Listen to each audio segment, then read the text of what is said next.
Salut tout le monde, c'est Jérémy. Aujourd'hui on se retrouve pour voir un smartphone, mais un smartphone un petit peu différent de ce que je vous présente d'habitude parce qu'ici on est sur un smartphone gaming. Donc comme vous le voyez, on est sur le Red Magic de chez Nubia et ici on va avoir un téléphone qui va jouer à fond la carte du gaming. Comme vous le voyez, il y a même des LED RGB. On a un téléphone avec un design un petit peu travaillé dans ce sens-là. On va avoir de la puissance, un écran avec un taux de rafraîchissement de 165 Hz et on va même avoir un ventilateur à l'intérieur. Donc on va voir aujourd'hui si ça a un intérêt particulier par rapport à des téléphones qui sont déjà puissants. Est-ce qu'ici on va avoir un plus pendant qu'on joue au jeu? Est-ce qu'on va avoir un plus dans d'autres fonctions qui demandent de la puissance? Donc aujourd'hui on va voir ça. Si vous êtes nouveau sur la chaîne, n'hésitez pas à aller faire un tour sur les autres vidéos et à vous abonner au passage. Et on commence tout de suite. Dans la boîte du smartphone, qui est plus volumineuse qu'une boîte standard avec le logo de la marque, on va retrouver un chargeur de 30 watts et un câble USB-C rouge. Il y a aussi une coque de protection normalement, mais qui a disparu de mon exemplaire de près. Pour le design, on est vraiment sur les codes du gaming, avec de dos un design avec différentes formes, des touches de rouge, de gris avec des effets carbone. Comme je vous le disais, on a aussi du RGB, le logo s'allume, des LED supplémentaires peuvent être activés pour la réception des messages, pour les appels ou encore pendant les sessions de jeu. Le téléphone a une épaisseur de 9,7 mm et un poids de 220 g. Comme on le voit, le téléphone est légèrement courbé pour éviter d'avoir quelque chose de trop imposant. On va avoir trois capteurs photo alignés au dos qu'on verra un petit peu plus loin. Sur le dessous, on a un tiroir dual SIM, le port USB-C et un haut-parleur. Sur le dessus, un port jack. Le deuxième haut-parleur est au niveau de l'oreille. Sur le côté droit, on retrouve un bouton power et deux boutons tactiles permettant d'être utilisés comme des touches dans les jeux de tir par exemple. On a aussi une grille d'aération pour le ventilateur, et sur le côté gauche, une deuxième grille d'aération, les boutons volume et un bouton rouge pour passer en mode jeu, ce qu'on verra un petit peu plus loin.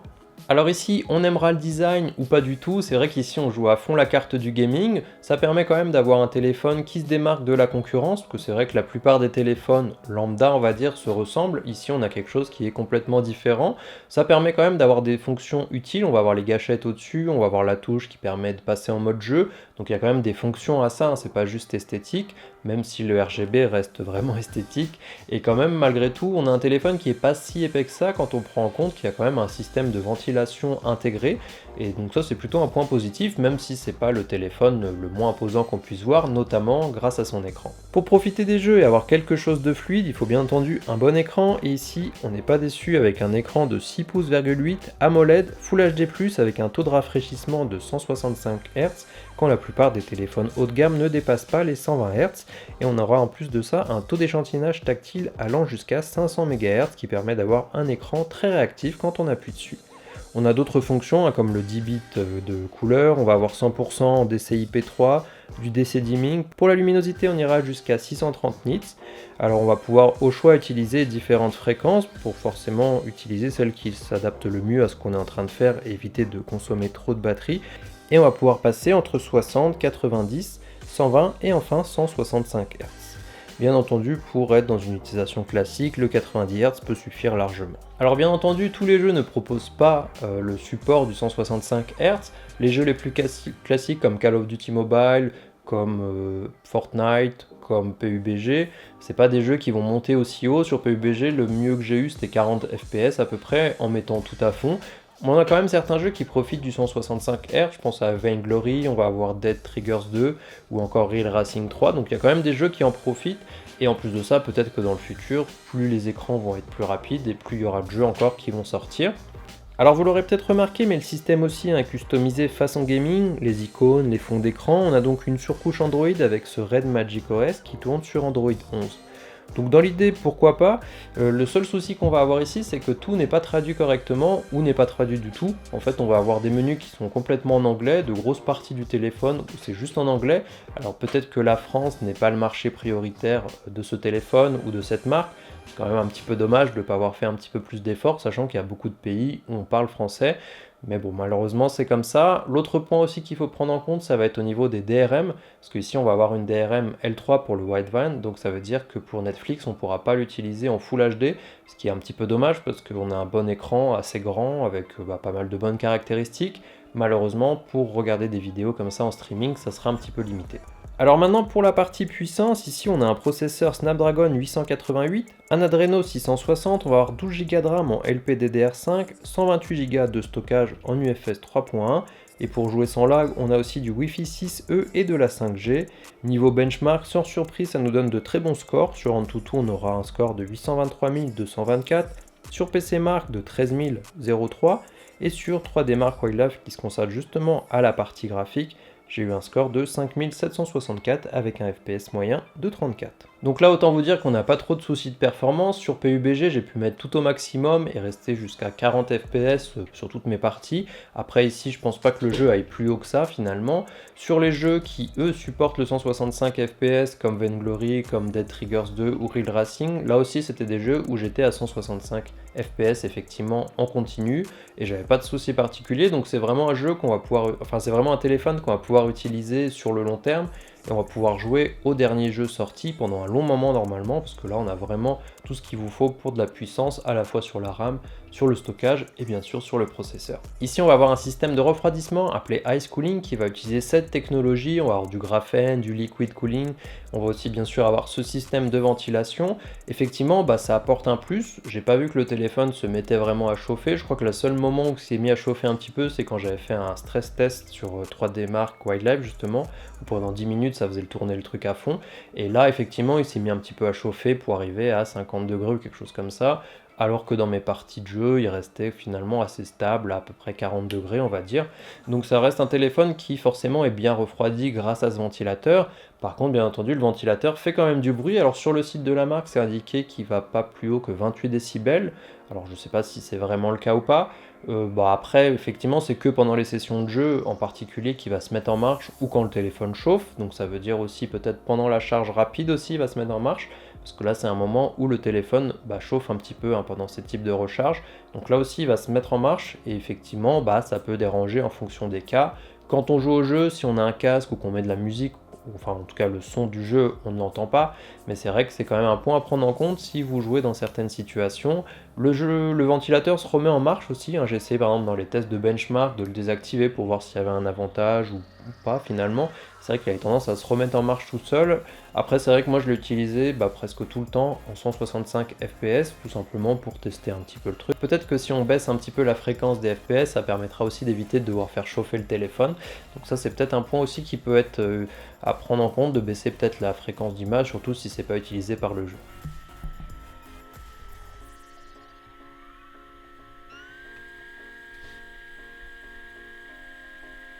Alors pour la partie jeu, qui est quand même le point principal de ce téléphone, on a un bouton rouge pour passer sur ce mode jeu justement, comme je vous le disais plus tôt.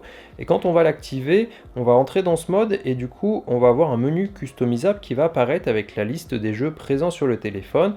On va avoir la possibilité d'activer ou pas les LED au dos du téléphone et de faire glisser sur le côté droit un menu qui sera ensuite aussi disponible pendant les jeux avec différentes options. On a par exemple la possibilité de choisir le taux de rafraîchissement, d'afficher un compteur FPS par-dessus le jeu tout simplement, de lancer des enregistrements vidéo, d'activer le 4D Shock qui fera vibrer l'écran en fonction de là où on appuie. On peut paramétrer les gâchettes du dessus par exemple sur PUBG. La gâchette droite va viser et la gâchette gauche tirer. Donc on a la possibilité cette fois d'avoir comme un style de console de jeu finalement dans les mains. On a un mode hunting aussi pour changer les couleurs de l'écran et aider finalement un petit peu la recherche de cibles. Alors je suis pas sûr que ça soit très juste pour les autres joueurs, mais c'est présent. Alors ici on a des fonctions qui sont quand même utiles je trouve en jeu, on va peut-être pas utiliser toutes les fonctions à chaque fois, mais rien que le fait d'avoir les gâchettes sur le dessus, ça apporte un vrai plus, surtout sur les jeux de tir.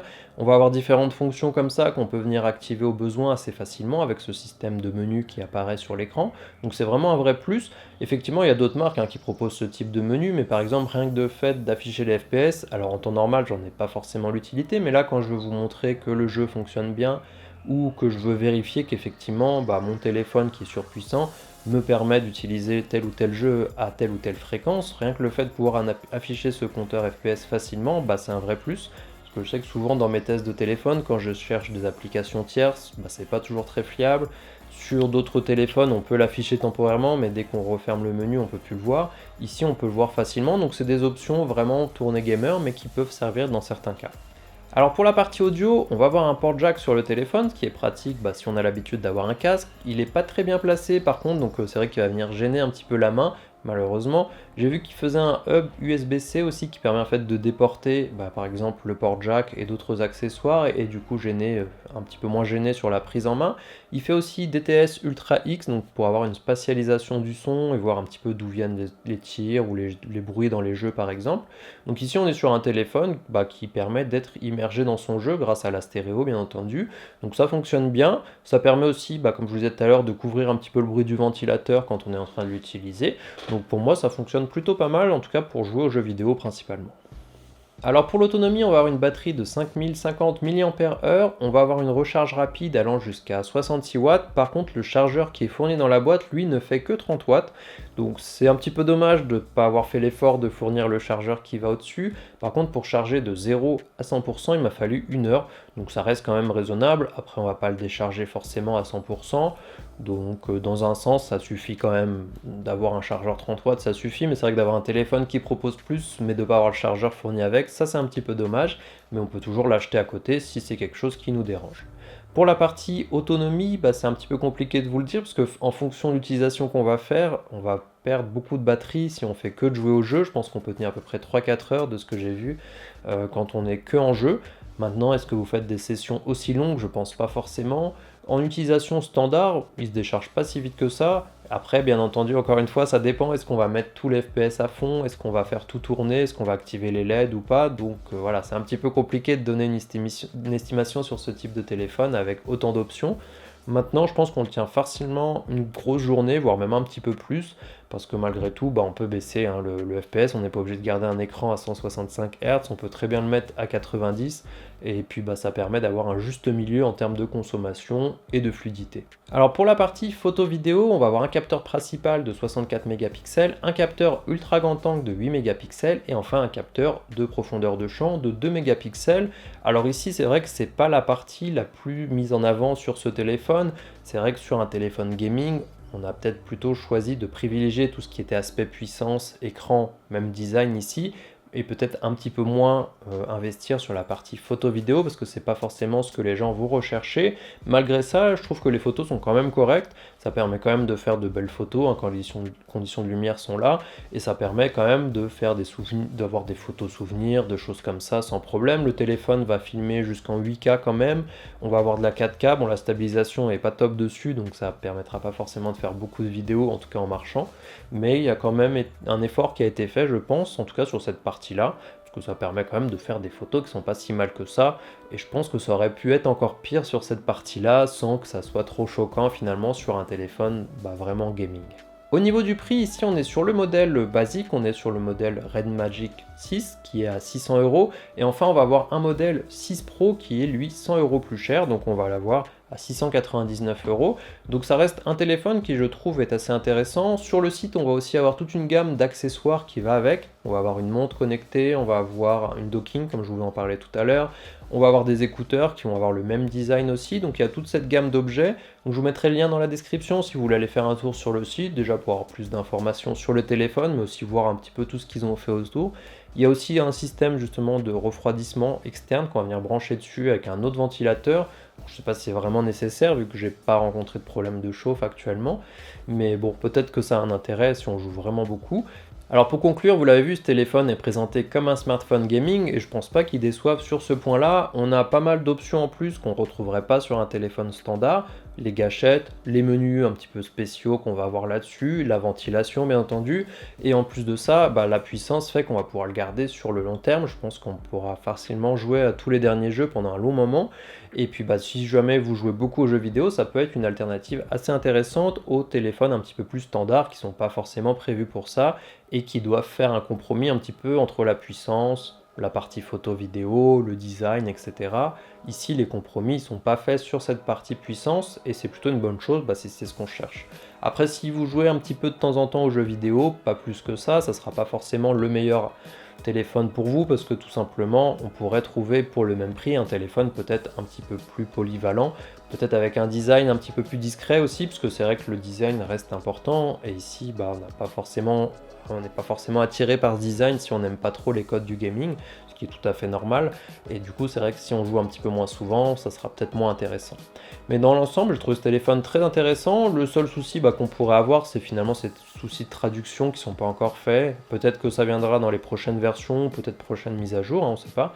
Mais c'est vrai que ça serait un point amélioré qui coûte pas forcément très cher à la marque de faire ça, de prendre un petit peu plus de temps là-dessus. Donc peut-être que ça sera amélioré dans de futures versions. J'espère avoir l'occasion de vous les présenter. Donc dites-moi ce que vous pensez de ce téléphone. Est-ce que les téléphones gaming de façon générale vous plaisent, vous intéressent? Est-ce que vous aussi vous en utilisez? Voilà, donc dites-moi ça en commentaire et on se voit dans la prochaine vidéo.